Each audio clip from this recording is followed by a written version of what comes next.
have your attention, please? Hello and welcome everyone to this Daytime Bladder Dysfunction workshop. My name's Blair and I'll be your MC for the day. So I am a Accredited Support Officer at the Continence Foundation of Australia. And for those that don't know, the Continence Foundation is the peak body for bladder and bowel health in Australia. So we've got some information on our National Continence Helpline, and we've got membership forms and order resource forms in the show bags that are on your chairs, as well as slides for most of the presentations for the day. So just have a look through them. I won't delay you for too long. I'll just let you know that the toilets, there's one set down the stairs around here, and there's another in the far room to the far right. So there will be breaks at 10:15 for morning tea for half an hour, and at 12:45 for 1 hour for lunch. And the lunch and morning tea will be served in the back room. There's tray tables there as well that you can peruse during those breaks. If you've said that you've got any special dietary requirements, there'll be individual trays of food for you with your name on it, and they should just be over here at the bar. So I won't delay you any further. We'll get to our first speaker, Professor Wendy Bower. After working as a continence physiotherapist with women and children, Wendy Bauer undertook higher education in order to understand better aspects of paediatric bladder dysfunction. Her PhD probed how we evaluated daytime wetting issues in children where urinary urgency was a presenting symptom. Studies also clarified the role of transcutaneous neuromodulation for urgency. Wendy moved to the Chinese University of Hong Kong for postdoctoral studies and worked in the Division of Paediatric Surgery, developing an understanding of the interaction between upper and lower urinary tracts in children with continence issues. She conducted many studies in children with daytime bladder dysfunction and also developed expertise in the underlying pathophysiological changes seen with nocturnal anurosis. In Hong Kong, Wendy completed a postgraduate qualification in epidemiology and biostatistics, and also developed an interest in health outcomes and health services research. For the last 2 years, Wendy has been a visiting professor at the Clinical Institute in Aarhus, Denmark, working with researchers investigating molecular and clinical changes in children with bladder and bowel disorders. She has worked closely with the Tertiary Hospital Continence Service. Now settled back in Australia after many years abroad, Wendy is keen to become involved in the support of clinicians seeing children with continence issues. So if I can please get you to give a big round of applause to Wendy Bauer.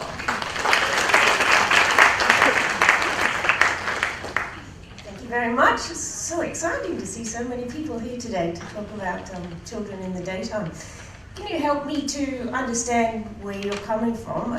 If you could put up your hand if you're already working with children who have bladder problems. Aha, good. And if you're working in a hospital, put up your hand.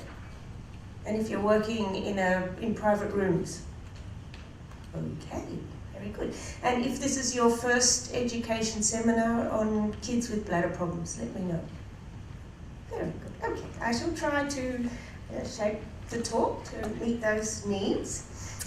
Now, you see, the first thing I have to tell you about is anatomy and physiology, and I tried not to.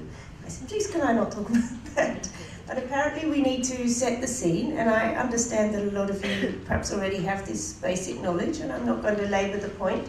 Just maybe 15 minutes to review what we really should know about the anatomy and physiology that underlie normal bladder function, so that we understand better what happens in abnormal bladder function. So bear with me. I just need to say that the International Children's Continence Society has put together educational packages, and so these slides, some of these slides come from their packages. So you are allowed to use them, anyone is allowed to use them, and it's a good resource if you're out there making any presentations in the community. You can use these slides. So what do we know about the urinary bladder? Well, we could talk about from week 6 in gestation onward, but I won't. I'll just talk about from birth onwards. And what do we know it does? We know that the system has to store urine. It has to have mechanisms in place to keep the urine in the reservoir of the bladder, and then it has to be able to expel the urine. Very basic. But you would be surprised how many patients and families don't understand that. So start at the beginning when you have to explain these sorts of things. Now here we have one of those tedious textbook drawings where you've somehow extracted the bladder and turned it on its side and chopped it in half. And so we're looking inside the lining of the bladder. If you've ever been to a cystoscopy and had a look down the scope when the camera's inside the bladder, you never forget it. This is very muscular, and you can actually see the fibers like cords crossing over each other. It's like a mesh, and it reminds you that the function of this part of the inside of the muscle is to squeeze to be able to push the urine out in the voiding phase. The lining of the bladder, the endothelium, has become very interesting in the last 5 years. There are a lot of researchers working on what happens with the endothelium. It's an organ in itself, and it hasn't been talked about a lot. But particularly when you find people who can't store, they have irritative symptoms, etc., we're very interested in the endothelium and changes in the concentration of different substances that affect the endothelium. The other thing we need to notice is how the lining of the bladder and the musculature here is joined in at the opening. We call this the bladder neck, and so there's a relationship between what's going on in the detrusor muscle down here in the bottom of the bladder and what's happening at the bladder neck. There's a disorder where we think that the bladder neck itself doesn't open properly because there's too much contraction of that area of the muscle. And it's just been discussed in children in recent years. That's the primary bladder neck dysfunction here. We won't talk about that much today because the evidence is still not substantial. And then we have, coming down here, we have an internal sphincter mechanism. And so when the bladder is storing, this is contracted and there's no lumen here, it's closed. And then we have an external mechanism where muscles, I like to think of it as a buttonhole, and the urethra goes through, and the external muscles, which are under voluntary control, are working, and they're putting a pressure on the outside of the lumen.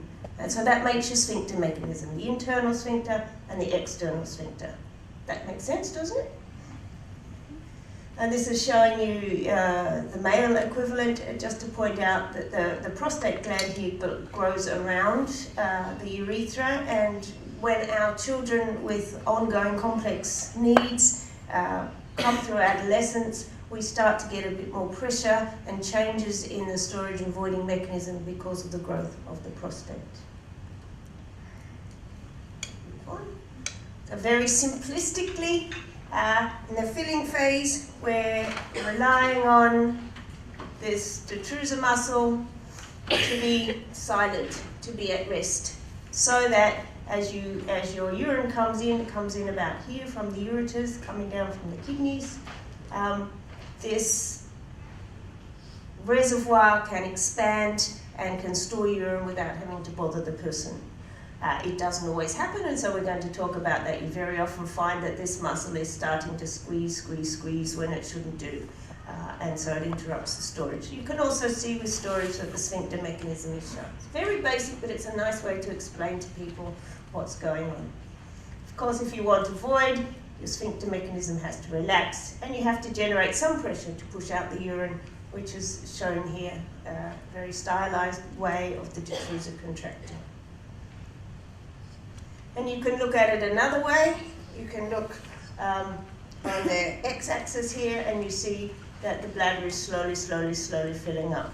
You know, it might be 5 mils a minute. If we fill the bladder artificially in an investigation called a cystometry or urodynamics, we might fill it at 5 or 10 mils a minute, very slowly, to see if the bladder will store, and at what point does the person get the urge to go. Then, of course, they relax their sphincter mechanisms. When a drop of urine enters that urethral bladder neck area, the detrusor contracts, generates a lot of pushing pressure, the bladder empties, and the cycle starts again. If you want to look at it from a neurological point of view, you need to understand the three nervous systems that are involved. I think this slide is fairly easy to understand. It's just telling you the things that I pointed out before, that if you're in the filling phase, then this bladder neck mechanism must be working so that the internal sphincter is shut and there's extra pressure coming from the external sphincter. You also need the detrusor itself to be relaxed so that the bladder fills.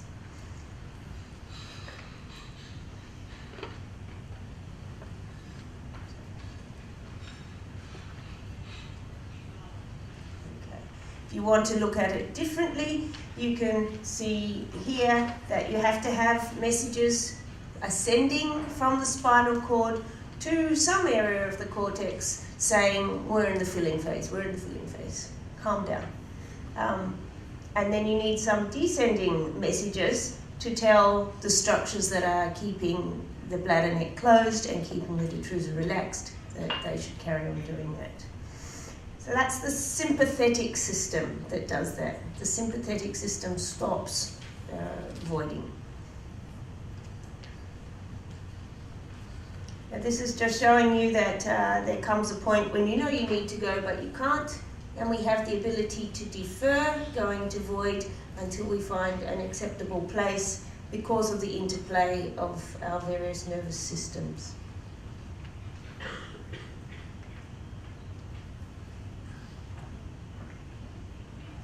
And then we come to voiding. Let's see, I've got a better one here. This one. So then we really rely on our higher centres to coordinate voiding, because if you think about it, you've got to get the timing right between contraction of a smooth muscle, which is not driven by your voluntary control, contraction of skeletal, relaxation of skeletal muscle, and then passing of the urine. So what we have here is lots of inhibition coming down, descending messages from the cortex, inhibiting that constant activity that's been keeping the sphincters closed. And we need parasympathetic outflow to come to cause the dome of the bladder to contract. If you have trouble remembering it, you need your parasympathetics to pee. That's about it. Now, what sort of levels of the spinal cord are we talking about? We're talking about the sacral levels 2 to 4. Now remember that messages go up and down several levels, but basically it's those two levels that are important for having control of how you void, etc.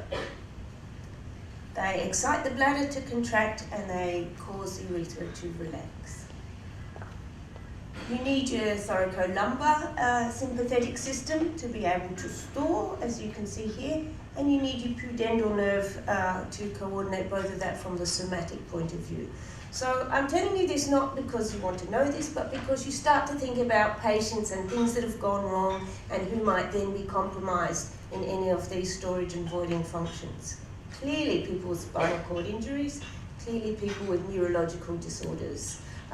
Clearly children who have something going on in the cortex and in the higher centres that interferes with this ability to inhibit or to send messages, descending messages.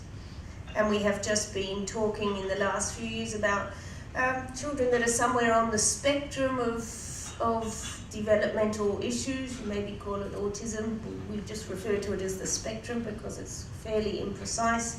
A lot of these children do have problems with bladder control, and we didn't know why, but we're starting to think that it's got to do with the relay stations in the cortex. And so we've got one area that's been heavily investigated is the periaqueductal grey matter of the brain, which is the first relay station from the afferents coming up from the spinal region related to bladder control. And it comes through the various regions here to the prefrontal cortex, and this is where you process the fact that there's an urge and that you might like to go. So we wonder in some of our kids who appear not to get messages at all if this relay station is not happy and the signals are not getting processed here. up to the anterior cingular gyrus, which helps to decide whether or not it's time to take some action, down to the pontine micturition center, which is in charge of micturition, and starts to send the messages down that stop the tonic inhibition that keeps you storing and allows you to start to void. And then there's some PET scans here that show you the areas lighting up in the various parts of the phase of filling and urgency. So you understand, hopefully, that the structures that we might be dealing with on an anatomical level are giving some closure to the urethra. They're coming from inside the urethra and they're coming from outside the urethra. If you think of my buttonhole analogy for the external urethral sphincter. And they're coming from the bladder neck, which is part and parcel of the lower part of the detrusor in the bladder. And then we have structures underneath that give support again, but they are under our voluntary control a little bit. That is the pelvic floor muscles, and I'm sure if anybody's been hanging around physios long enough, you know a bit about the pelvic floor, but I'll tell you in a minute. And then the endopelvic fascia, which is the lining that joins on to some of the voluntary muscles, so that it must be that if you contract your voluntary muscles, you can move that endopelvic fascia a little. And then the vascular structures and the lining structures, the epithelium. And the vascular structures, we don't talk about much today, but you will be aware that in women, when their vascular structures become thinner, they have less closure pressure around the bladder, and they may start to see onset of some symptoms that mean that they can't keep the urethral mechanism closed. This is another difficult to understand diagram, so don't try too hard. It's just telling you that the external sphincter blends in with different parts of the pelvic floor muscle. And here again, another one just from the sideways view. Oops. Anyway, you can see on your handout, you have the bladder urethra support slide there. And it's just showing you that the bladder is sitting in this sling of muscle, which we refer to as the pelvic floor muscle. And then the very last one that you have there, this one, thank you for that, shows you, this is a anatomical dissection picture. This one here, you've taken everything out of the pelvis and you're looking down on top of the pelvis, and you can see very clearly that the bottom of the pelvis between the bones is filled in with layers of muscle. And we refer to this whole complex as the pelvic floor muscle. But within that, you can see the fibers go off in different directions, and the part of the muscle is named for whence they come and whither they go. So if you remember, the pelvic floor looks like a big hammock. Not just a forward, backwards hammock, but an out to the side hammock, a family hammock, if you like. And you can also see through here my buttonholes, where the three structures go through: the urethra and the vagina and the rectum. Yes. Does that make sense? And I think in practice with children, it's very nice to have a pelvic skeleton. I often used to wear mine over my arm like a bracelet and go, what do you think this is?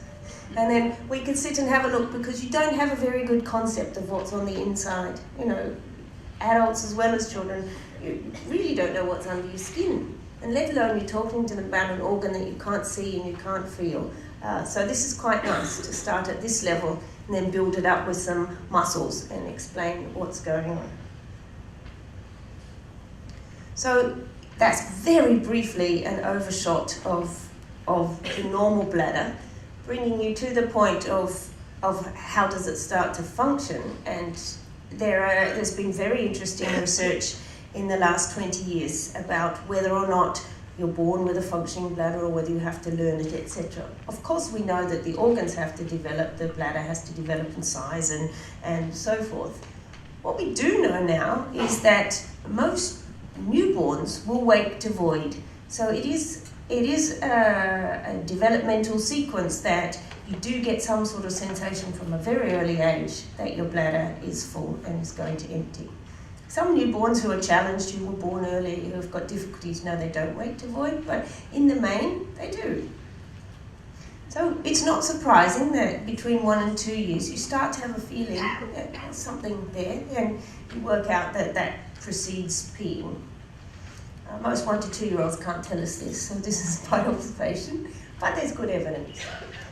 Between 2 and 3 years, you can void whenever you want to. So it's not a factor of you reach a certain preset volume and then you empty. This is under our control because of the external sphincter and because we can override and send down active messages to override the inhibitory messages. You can start to void when you want, you can stop when you want.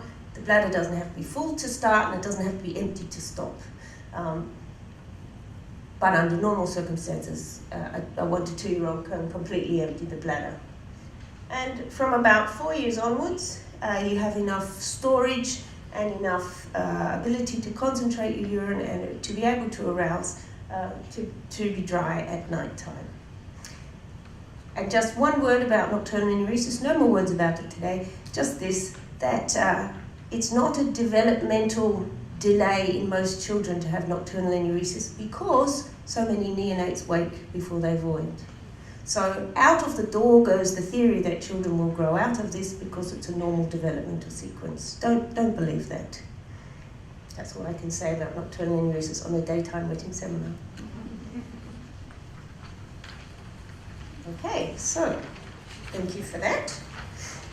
Are we on time? Good time? I'll take a few questions if something's not clear while we set up for the next one.